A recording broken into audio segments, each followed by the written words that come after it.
Okay, so previous topic में हमने analytic function and CR equations के बारे में पढ़ लिया था। अब उस पे बेस्ड न्यूमेरिकल प्रॉब्लम्स है। सो लगभग 10 के आसपास प्रॉब्लम मैं करवा दूंगी, जिससे आपको आइडिया लग जाएगा कि किस टाइप की प्रॉब्लम आएगी। सो बाकी आप एच के 10 से और प्रैक्टिस करना चाहें तो इसकी एक्सरसाइज की जो क्वेश्चन है वो आप खुद कर लेना।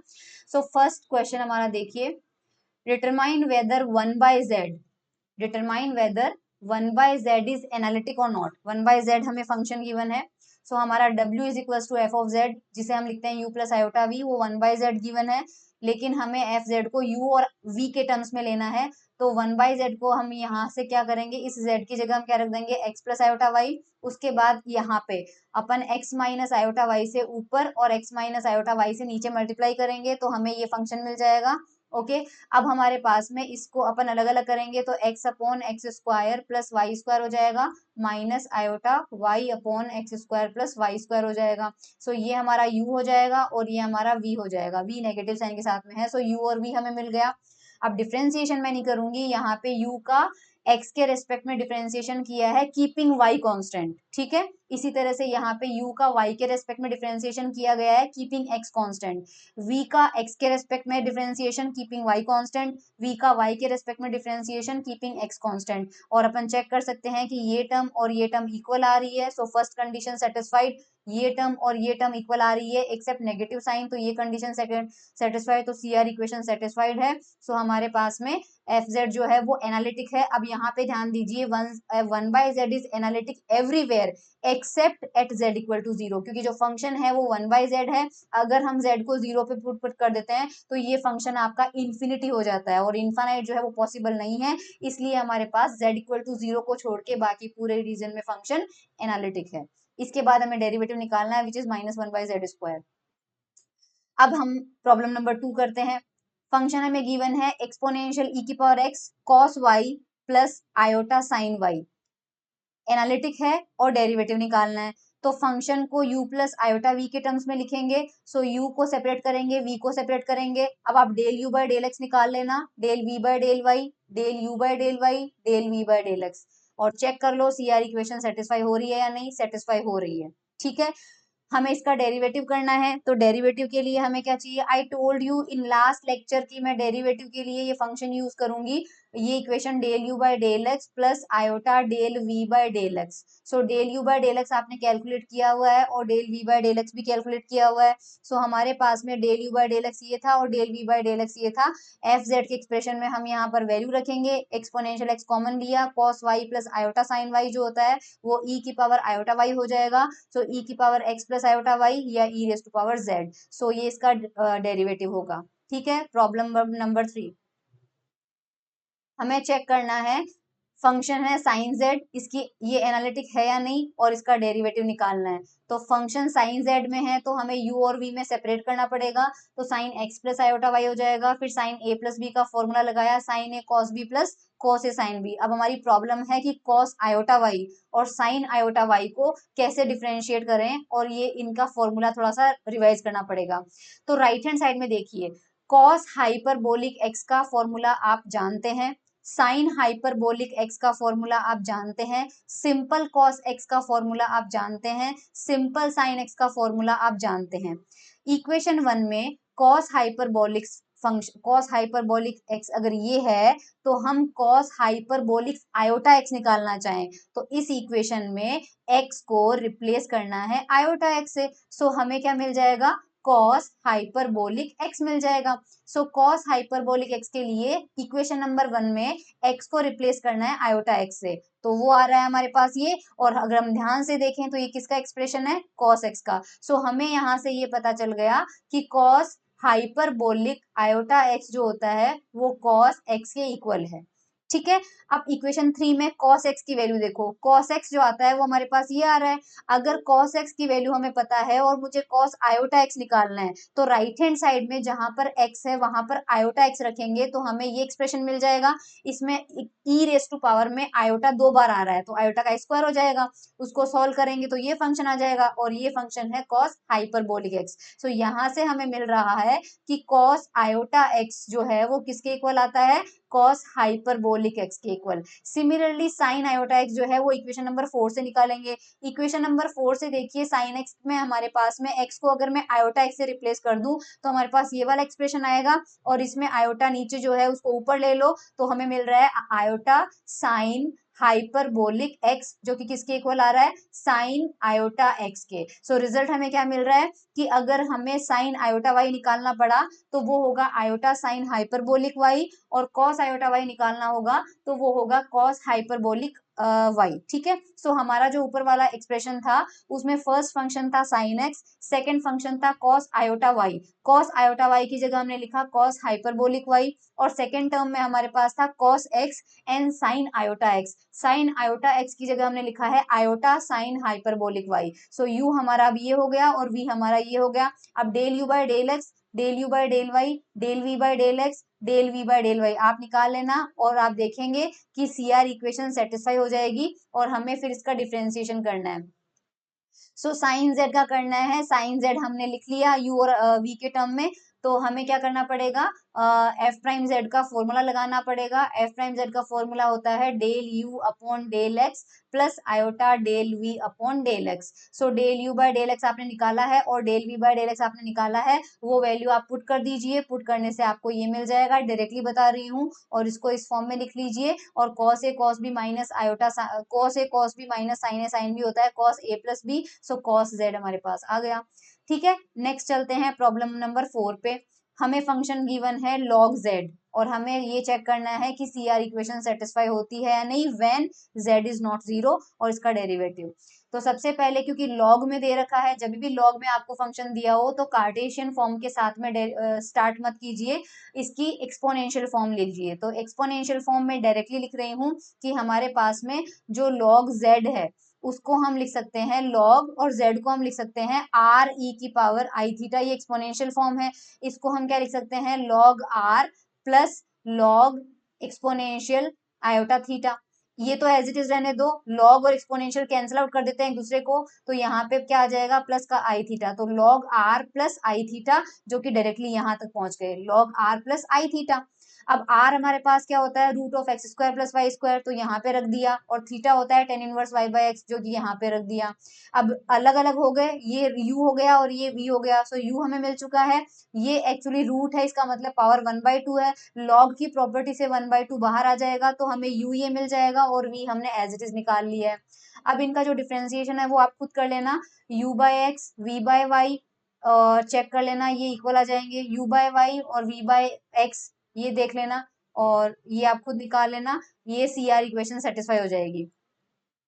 अब हमें क्या करना है कि हमें ये कहा गया था कि ये एनालिटिक है z not equal to zero पर, तो z इक्वल टू जीरो पर चेक करते हैं कि z इक्वल टू जीरो पर क्या ये एनालिटिक नहीं है, तो चेक कर लेते हैं यहाँ पे हमारे पास में। सो z इक्वल टू जीरो यहाँ पे मिल चुका है हमें, और हम इसका डेरिवेटिव निकालते हैं। सबसे पहले log z का डेरिवेटिव जो एक्चुअल हमें फंक्शन दिया है इसका, वैसे तो हमें पता है 1/z होता है, लेकिन हम हमारे तरीके से निकालेंगे।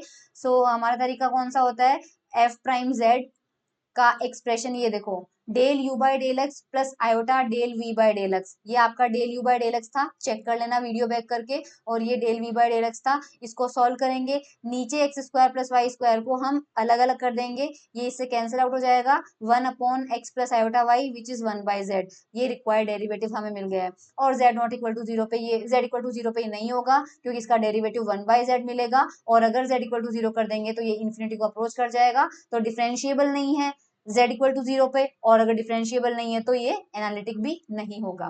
ठीक है, problem number 5, find c1 c2 such that the given function is analytic. c1 c2 की ऐसी वैल्यूज कि ये फंक्शन जो है एनालिटिक हो जाए। तो सबसे पहले फंक्शन में u और v को सेपरेट कीजिए, u और v हमारे पास सेपरेट हो गए, उसके बाद ये चारों निकालिए, और इस बार हमें गिवन है कि ये एनालिटिक है। अगर ये एनालिटिक है तो ये दो कंडीशन सेटिस्फाई होनी चाहिए, जब फर्स्ट कंडीशन सेटिस्फाई करोगे तो फर्स्ट इक्वेशन मिल जाएगी, सेकंड इक्वेशन को सेटिस्फाई करवाओगे तो ये इक्वेशन मिलेगी। अब हम ये जो इक्वेशन 1 और 2 है इसमें हम क्या करेंगे, c1 x और y के कोफिशिएंट को इक्वेट करेंगे। तो यहाँ पर इक्वेशन नंबर 2 में देखो y का कोफिशिएंट है 2c1, और इधर y का कोफिशिएंट है -2, तो 2c1 जो है वो -2 के इक्वल होगा, जिससे c1 की वैल्यू मिल जाएगी, और -2c2x का कोफिशियंट है और यहाँ -2 है, तो यहाँ से -2 जो है वो 2c2 के इक्वल होगा और यहाँ से c2 की वैल्यू मिल जाएगी। सो c1 और c2 हमें मिल गए। c1 c2 की वैल्यू जैसे ही हम फंक्शन में रखेंगे सो फंक्शन हमारा हमें मिल जाएगा और c1 c2 की वैल्यू मिल गए। अब हमें डेरिवेटिव निकालना है इसका। डेरिवेटिव का फॉर्मूला जो होता है वो होता है del u by del x, sorry plus iota del v upon del x, ये चाहिए हमें। So del u by del x ऊपर देखते हैं हमने निकाला है क्या, yes del u by del x तो हमारे पास है। Del v by del x में c2 था और c2 की वैल्यू कितनी है 1 है, तो ये इसके अंदर c2 की वैल्यू 1 रखेंगे तो ये 2x प्लस 2y हो जाएगा। So del u by del x और del v by del x हमारे एक्सप्रेशन में पुट करेंगे। So del u by del x और del v by del x f z की एक्सप्रेशन में यहाँ पे फॉर्मूला है, पुट करेंगे, सॉल्व करेंगे और आगे जाके कॉमन लेंगे। सो ये टर्म हमारे पास आ जाएगा which is the required derivative. ठीक है, प्रॉब्लम नंबर 6। अब हमें फंक्शन गिवन है z z बार, एनालिटिक चेक करना है। तो z z बार बेसिकली हमारे पास क्या होता है x plus iota y, x minus iota y और वो होता है x square plus y square. अब यहाँ पर आप ध्यान से देखिए कि हमारे पास फंक्शन जो है वो एक्स स्क्वायर, u हमारा डायरेक्टली गिवन है और इमेजिनरी पार्ट है ही नहीं तो v 0 है। तो इससे क्या होगा कि हमारा सी आर इक्वेशन कभी सेटिस्फाई होगी नहीं क्योंकि v 0 है। तो ऐसे सिचुएशन में हम क्या करेंगे, हम वो यूज करेंगे फर्स्ट प्रिंसिपल मेथड। अब फर्स्ट प्रिंसिपल मेथड हमारे पास क्या होता है वो मैं आपको थोड़ा सा बताना चाहती हूँ, 1 मिनट में बता देती हूँ फर्स्ट प्रिंसिपल मेथड कैसे लगाते हैं। क्योंकि देखो सीआर इक्वेशन अगर आप लगाओगे तो आपको सीआर इक्वेशन कभी सेटिस्फाई मिलेगी नहीं, क्योंकि हमारा डेल यू बाय यू वाला तो डेरिवेटिव मिल जाएगा पर वो v वाले के इक्वल होना चाहिए और v वाला हमेशा हमेशा क्या मिलेगा, 0 ही मिलेगा। सो बेसिकली हमें सीआर इक्वेशन से कुछ नहीं मिलेगा यहाँ पे, करेक्ट। तो बाकी रीजन में है ना, ओरिजिन के अलावा ध्यान रखिए, ओरिजिन के अलावा तो ये कहीं पे एनालिटिक नहीं है, ओरिजिन के अलावा तो ये कहीं पे भी एनालिटिक नहीं है। लेकिन ओरिजिन पे इसकी एनालिसिस चेक करने के लिए हमें अलग मेथड यूज करना पड़ेगा।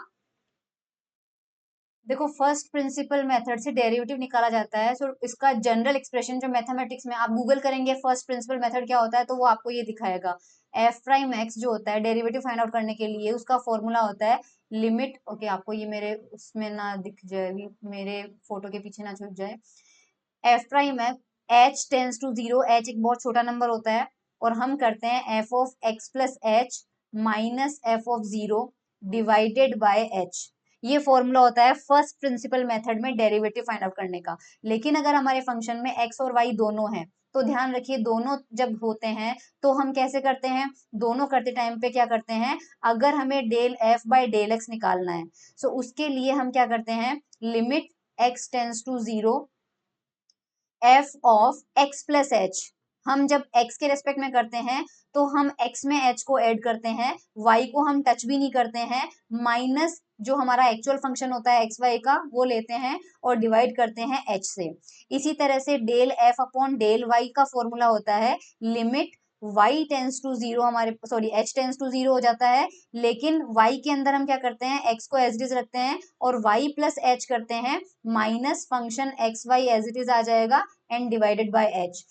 ये पार्शियल डेरिवेटिव निकाला जाता है यूजिंग फर्स्ट प्रिंसिपल मेथड। इसमें करते क्या है बेसिकली, जब हम x के रेस्पेक्ट में निकालते हैं तब हम y को कांस्टेंट समझते हैं, इसलिए हम y में चेंज नहीं कंसीडर करते, और जब हम y के रेस्पेक्ट में निकालते हैं तो हम x को एज अ कांस्टेंट ट्रीट करते हैं, कांस्टेंट की तरह, और इसीलिए हम x में कोई चेंजेस नहीं करते। तो ये यहाँ पे यूज किया गया है। सो ये देखिए अपन यहाँ पे यूज करते हैं, ओके। और ये ओरिजिन पे यूज कर रहे हैं क्योंकि ओरिजिन के अलावा तो सीआर इक्वेशन हमने सेटिस्फाई करवा के देख ली, नहीं है ये एनालिटिक। अब सिर्फ ओरिजिन पे चेक करने का तरीका, तो जब हम ओरिजिन पे करेंगे तो del u by del x निकालते हैं, ठीक है, इसको ध्यान से देखना, del u by del x अपन निकालते हैं।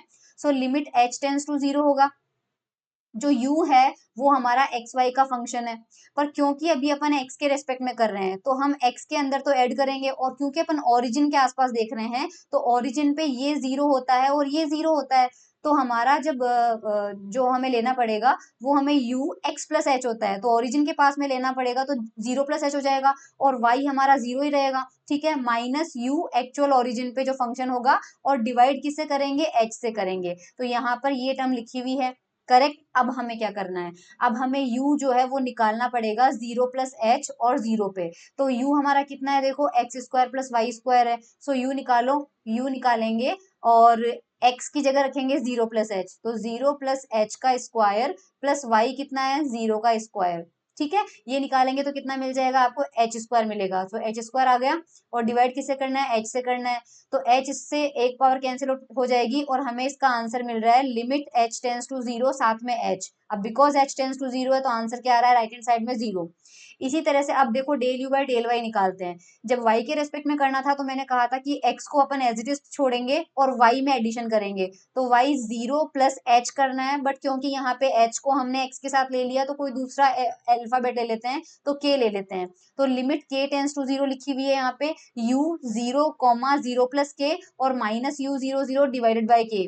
तो इस फंक्शन के अंदर u आपको दिया हुआ है, एक्स स्क्वायर जो है वो हमारे पास में 0 आ जाएगा, प्लस यहाँ पे आ जाएगा 0 प्लस के का स्क्वायर, तो के का स्क्वायर आ जाएगा तो के स्क्वायर अपॉन के, बट लिमिट के टेंस टू 0 है तो फिर से ये 0 हो जाएगा। अब del v by del x करना है तो वो तो 0 ही मिलेगा आपको, हर बार ही 0 मिलेगा, क्योंकि v आपका क्या है 0 ही है, तो कुछ भी वैल्यू रखो 0 ही मिलेगा। ठीक है, तो v तो हमें 0 मिल जाएगा। तो इस तरह से ओरिजिन पे हमारी सी आर इक्वेशन जो है वो सेटिस्फाई हो रही है, करेक्ट। इसका मतलब हमारे पास में जो सी आर इक्वेशन तो सेटिस्फाई हो गई। अब हमें क्या करना है, ओरिजिन पे ये चेक करना है कि फंक्शन जो है वो डिफरेंशिएबल है या नहीं। तो हम क्या करते हैं, suppose z tends to 0 along the line y is equals to mx। हम कोई भी पाथ ले सकते हैं, हम mx इसलिए ले रहे हैं ताकि हम ये देख पाए कि जो डेरिवेटिव है क्या वो सिर्फ m पे तो डिपेंड नहीं कर रहा। अगर वो केवल m पे डिपेंड कर रहा होगा तो m की इनफाइनाइट वैल्यूज पॉसिबल है, इसका मतलब हर बार f प्राइम z हमें अलग अलग मिलेगा, इसलिए हमने y is equal to mx लिया है। ठीक है, आप चाहो तो अलोंग द रियल एक्सिस और इमेजिनरी एक्सिस और फिर वो भी ले सकते हो, लेकिन उससे पता नहीं चलेगा आपको। mx देख लेते हैं m पे डिपेंडेंसी आती है क्या। So y is equal to mx लेंगे तो हमारा फंक्शन कितना हो जाएगा, और ओरिजिन पर ही देख रहे हैं हम, क्योंकि ओरिजिन पर सी आर इक्वेशन सेटिस्फाई हो गई। अब हमें सिर्फ ये देखना है कि ओरिजिन पे फंक्शन डिफरेंशिएबल है या नहीं है। तो सबसे पहले y is equal to mx रखना है, y is equal to mx रखना है, तो हमारा जो फंक्शन है वो हमें कितना मिल जाएगा, ये हमें चेक करना पड़ेगा। और चेक करने के लिए हमें यहाँ पे वही फॉर्मूला लगाना पड़ेगा, F of Z minus F of 0 upon Z, correct, ये लगाना पड़ेगा ओरिजिन के पास में। तो z जो है वो हमारा कितना हो जाएगा, x प्लस आयोटा y हो जाएगा, और हमारे सॉरी f ऑफ z हमारा क्या है, u plus iota v। v तो 0 है, ये कितना था u plus iota v, v तो हमारा क्या है 0, तो सिर्फ u लिखना है, और u कितना था x square plus y square. लेकिन अब y कितना है, mx है, तो x square plus m square x square, ऊपर तो ये आ जाएगा, तो ये देखो ऊपर तो आ जाएगा x square plus m square upon x square, नीचे z लिखना है x प्लस आयोटा y, तो वो हो जाएगा x plus iota m x. ठीक है, इसको सॉल्व करोगे तो ये आ जाएगा। अब क्योंकि लिमिट x टेंस टू 0 रखना है आपको इसमें, है ना, x टेंस टू 0 रखना है, और यहाँ पे मल्टीप्लीकेशन में आ रहा है, तो जैसे ही ये x 0 होगा पूरा फंक्शन आपका 0 हो जाएगा। तो f प्राइम 0 की वैल्यू 0 आ रही है, विच इज यूनिक, यूनिक मिल रहा है, यानी m की वैल्यू आप चाहे कुछ भी रख दो, 1 रख दो, 2 रख दो, 3 रख दो, 4 रख दो, क्योंकि यहाँ पे x मल्टीप्लाई है और x 0 है, तो हमेशा ये आपको वैल्यू 0 मिलेगी। तो आपके पास ये जो है वो डिफरेंशिएबल भी है। तो ओरिजिन पे सी आर इक्वेशन सेटिस्फाई हो रही है, साथ साथ में ओरिजिन पे एफ प्राइम 0 जो है वो यूनिक आ रहा है, यानी वो डिफरेंशिएबल है। तो 0 पे ये एनालिटिक है और 0 के अलावा कहीं भी एनालिटिक नहीं है। सो ये हमारी प्रॉब्लम नंबर कौन सी थी, 60। ठीक है, अब इसी तरह से हम करते हैं problem number 7। This is our problem number 7। इस बार हमें कहा गया है कि ये function z not equal to 0 पे है और ये 0 पे है, तो प्रूव करना है, शो दैट सेटिस्फाई करता है C R equation z equal to 0 पे, और z इक्वल टू 0 पे एनालिटिक है या नहीं। तो हमें इसका डिफरेंशिएशन करना पड़ेगा। एनीवेज एफ जेड हमें गिवन है, उसमें सबसे पहले आप u और v को सेपरेट कर लीजिए, और आप सेपरेट करने के बाद में del u by del x निकालो, del u by del y निकालो, ये चारों निकालो, ये आप निकाल लेना। बट यहाँ कहा जा रहा है कि by normal differentiation you will find कि 0 0 पे हमें 0 बाय 0 फॉर्म मिलेगी, which is not existing. 0 by 0 undetermined होता है, इसलिए we apply again first principle method. तो फर्स्ट प्रिंसिपल मेथड जो है वो मैंने आपको बता दिया। हमें यहाँ पे क्या मिलेगा, del u by del x, same वही फॉर्मूला हमने लगाया है, करेक्ट। सो हमारे पास में ये फंक्शन कैसा हो जाएगा, u वाले फंक्शन में आपको, अब देखो यहाँ पे u वाले फंक्शन में ये वैल्यू पुट कर दो आप, x की जगह 0 प्लस एच पुट कर दो, y की जगह 0 पुट कर दो, तो आपको मिलेगा एच क्यूब, क्योंकि y वाला हट जाएगा, x cube upon x square है तो H cube upon H square, और नीचे आपके पास h है। सो ये आपको 1 मिल रहा है, ठीक है। इसी तरह से del u by del y लगाओगे तो आपको -1 मिल जाएगा। Del v by del x आप निकाल लेना, मैंने बता दिया है फर्स्ट प्रिंसिपल मेथड डिटेल से, और डेल v बाय डेल ये ओरिजिन पे मिल रहे हैं। सो ओरिजिन पे हमें देख पा रहे हैं कि CR इक्वेशंस हमारी सेटिस्फाई हो रही है। अब हमें चेक करना है कि जो f प्राइम 0 है वो यूनिक है या नहीं ओरिजिन पे। तो हमारे पास फॉर्मूला क्या होगा, ये वाला फॉर्मूला होगा, मतलब सिंपली ओरिजिन पे फॉर्मूला यही होता है, याद रखना आप, है ना, ये limit z tends to 0, origin पे ये वाला डेरिवेटिव का फॉर्मूला होता है। तो 0 प्लस जेड यानी simple F of Z, simple F of Z हमारा ये था, और -0 हो जाएगा, नीचे जेड अपन ने रख दिया है, करेक्ट। 1 प्लस आयोटा वी को ऊपर लेके जाएंगे तो हमारे पास ये आ जाएगा।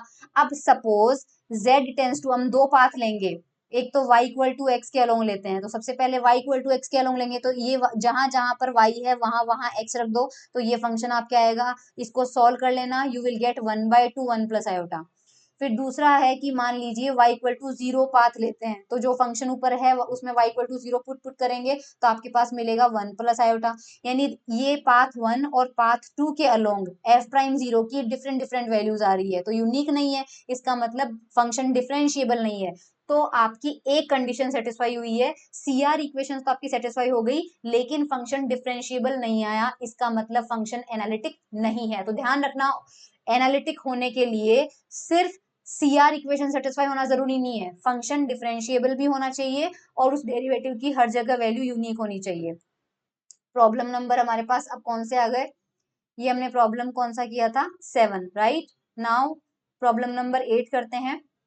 ये प्रॉब्लम नंबर 8 है, इसमें फंक्शन आपको गिवन है root of mod x y, ठीक है। तो जाहिर सी बात है आयोटा तो है नहीं, तो u तो हमें गिवन है और v 0 है, तो फर्स्ट प्रिंसिपल मेथड लगाओ, क्यों, क्योंकि CR इक्वेशन जो है वो तो सेटिस्फाई होगी नहीं किसी भी रीजन में, तो हम सिर्फ ओरिजिन की बात करेंगे, और ओरिजिन पे ये वैल्यू आप निकाल लेना, जो मेथड मैंने अभी लगाया है, ये आपको 0 0 मिलेगा, तो इसका मतलब आपके पास CR इक्वेशन ओरिजिन पे सेटिस्फाई हो रही है। अब हम f प्राइम 0 निकालेंगे, f प्राइम 0 के अंदर आपके पास ये वाली वैल्यू आ जाएगी, ये वाली वैल्यू आने के बाद हम पाथ डिसाइड करेंगे। तो इस बार देखो हम पाथ क्या डिसाइड करते हैं, पाथ हम डिसाइड कर रहे हैं y equal to m x, तो y की जगह एम एक्स रखेंगे, तो root of mod of x, साथ में y था, y की जगह कितना आ जाएगा, एम एक्स आ जाएगा। सो ये आ जाएगा हमारे पास में, और नीचे x प्लस आयोटा y था, आयोटा y में y की जगह क्या रखना है, एम एक्स रखना है, तो हमारे पास डिनोमिनेटर में ये आ जाएगा। अब यहाँ पे x इक्वल टू 0 हमें पुट करना है, तो 0 हमें पुट करेंगे, तो देखो ये x जो है, ये x जो है रूट ऑफ एक्स स्क्वायर में कैंसिल आउट हो जाएगा,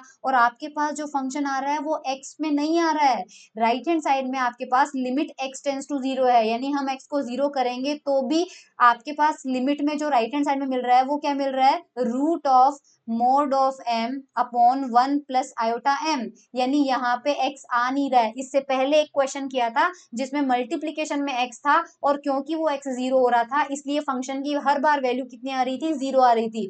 बट अगर मैं m की वैल्यू 1 रखूं, यानी ये पाथ मेरा हो जाए y इक्वल टू एक्स, तो इसकी वैल्यू आएगी मेरे पास 1 अपॉन 1 प्लस आयोटा। लेकिन अगर मैं y equal to 2x path लूं तो इसकी वैल्यू आएगी root of 2 upon 1 plus 2 iota. तो ये वैल्यू और ये वैल्यू डिफरेंट आ गई, x equal sorry y equal to 3x लोगे, यानी कि m की जितनी वैल्यूज होगी डिफरेंट वैल्यूज ऑफ m पे हमें RHS डिफरेंट मिलेगा, तो f प्राइम 0 यूनिक नहीं है, इसलिए फंक्शन आपका ओरिजिन पे एनालिटिक नहीं है। बाकी तो कहीं एनालिटिक नहीं है, ओरिजिन पे भी एनालिटिक नहीं है। सो आई होप अब आपको आइडिया आ गया है, इसलिए इतनी ही प्रॉब्लम्स मैं करवाऊंगी, आगे की जो प्रॉब्लम आएगी वो इसी से मिलती जुलती आएगी, सो वो आप समझ सकते हैं कि कैसे आपको करना है। सो एच के दास से अगर और प्रॉब्लम आपको करनी है तो आप इस तरह से कितनी भी प्रॉब्लम चाहे तो कर सकते हैं, ये क्वेश्चन आप कर लेंगे, ये वाला भी आप कर लेंगे, और डिफरेंट टाइप के हैं नहीं। CR equation in polar form देख लो, ये इंपॉर्टेंट है। CR equation in polar form ये होती है, इसका प्रूफ हमें करना है तो सबसे पहले z को पोलर फॉर्म में लिखना पड़ेगा, पोलर फॉर्म हमारे पास ये होती है, ठीक है। तो u प्लस आयोटा v जो है वो इस बार फंक्शन f ऑफ z होता है, और z की जगह क्या रखना है, r e की पावर i थीटा, करेक्ट। अब हम क्या करेंगे, इस फंक्शन का पहले केवल r के रेस्पेक्ट में डिफरेंशिएशन करेंगे, थीटा को कांस्टेंट रख के, ठीक है। So del u by del r, plus iota del v by del r जो है वो अपन निकालते हैं यहाँ पे। तो del u by del r कितना आएगा हमारे पास में? देखो फंक्शन जो है बेसिकली आप इसको अलग अलग निकालने की बजाय सिंपली आप ये कर लो, यू हमारा क्या है और वी हमारा क्या है, इसके लिए हमें u और v को सेपरेट करना पड़ेगा। तो देखो z is equals to r, अब e की पावर ये ले लो, है ना, ये लिख सकते हैं r cos theta plus iota sine theta. ठीक है, तो सबसे पहले यहां से u निकाल लो, u हमारा कितना आ रहा है r cos थीटा, और v हमारा कितना आ रहा है r sine theta. Correct, r के रेस्पेक्ट में करेंगे तो del u by del r निकालो, केवल r के रेस्पेक्ट में करना है, तो r का हो जाएगा 1, हमें में क्या मिल जाएगा cos theta. Similarly del v by del r करो, del v by del r मतलब इसका करना है, साइन थीटा का करना है, सॉरी cos थीटा का कितना हो जाएगा, हाँ वो भी r का 1 हो जाएगा और ये मिल जाएगा साइन थीटा। इस एक्सप्रेशन में वैल्यू पुट करेंगे तो हमें मिल जाएगा, ये जो है ये गलत लिखा हुआ है यहाँ पे, मिस प्रिंट है इसको छोड़ दो, इसकी वैल्यू हमने निकाली तो हमें मिल रहा है cos theta plus iota sine theta which is nothing but e raise to power i theta. तो इक्वेशन नंबर 2 जो है वो हमें मिल रहा है e की पावर आई थीटा, और लेफ्ट हैंड साइड उसका क्या है, लेफ्ट हैंड साइड आपका है del u by del r plus iota del v by del r, केवल ये वैल्यू रखना है ना, इसकी वैल्यू हमें मिली है ये। अब हम थीटा के रेस्पेक्ट में करते हैं u का और v का, तो थीटा के रेस्पेक्ट में यहां से करो, देखो del u by del theta निकालो यहाँ पे, तो r तो एज इट इज रहेगा और cos का कितना हो जाएगा माइनस का साइन थीटा, ये मिल जाएगा, और del v by del theta करते हैं तो r साइन थीटा है तो r तो एज इट इज रहेगा और उसका हो जाएगा cos थीटा। तो ये वैल्यूज हम यहाँ रखेंगे, डेल u बाय, इस इक्वेशन में रख रही हूँ, तो del u by del theta मतलब माइनस r साइन थीटा, और यहाँ पे है प्लस का आयोटा v प्लस का iota del v by del theta, del v by del theta है r cos थीटा। तो इसको अगर अपन देखें तो ये हमें क्या मिल रहा है यहाँ पे, r कॉमन आ जाएगा, r कॉमन आने के बाद हमें मिल रहा है साइन थीटा माइनस का, है ना, माइनस का sine theta plus iota cos theta मिल रहा है। आयोटा को बाहर ले लो, अगर आयोटा को बाहर ले लेंगे तो जो टर्म बाहर आता है उससे डिवाइड किया जाता है, करेक्ट, जो टर्म बाहर आता है उससे डिवाइड किया जाता है, तो अगर आयोटा को बाहर ले लेंगे तो ये आयोटा से डिवाइड हो जाएगा और ये भी आयोटा से डिवाइड हो जाएगा, तो यहाँ तो आयोटा से आयोटा कैंसिल आउट हो जाएगा, करेक्ट, तो ये तो हमें मिल रहा है cos थीटा, है ना, तो मैं cos थीटा लिख देती हूँ, और यहाँ ये आयोटा है, ये जब ऊपर जाएगा तो ये माइनस आयोटा हो जाएगा, और एक माइनस साइन ऑलरेडी वहां पर है, तो सिंपली आयोटा साइन थीटा हो जाएगा, करेक्ट, और प्लस में आपको यहाँ पे मिल रहा है आई और आर, और ये हमें मिल रहा है ई की power i theta. So i r e की पावर आई थीटा, तो यहां से हमें मिलेगा this is equals to i r e की पावर आई थीटा। तो अब दो इक्वेशन मिली है तो मैं बाकी सारी चीजें हटा देती हूँ, सिर्फ इक्वेशन नंबर 2 और 3 को रखती हूँ।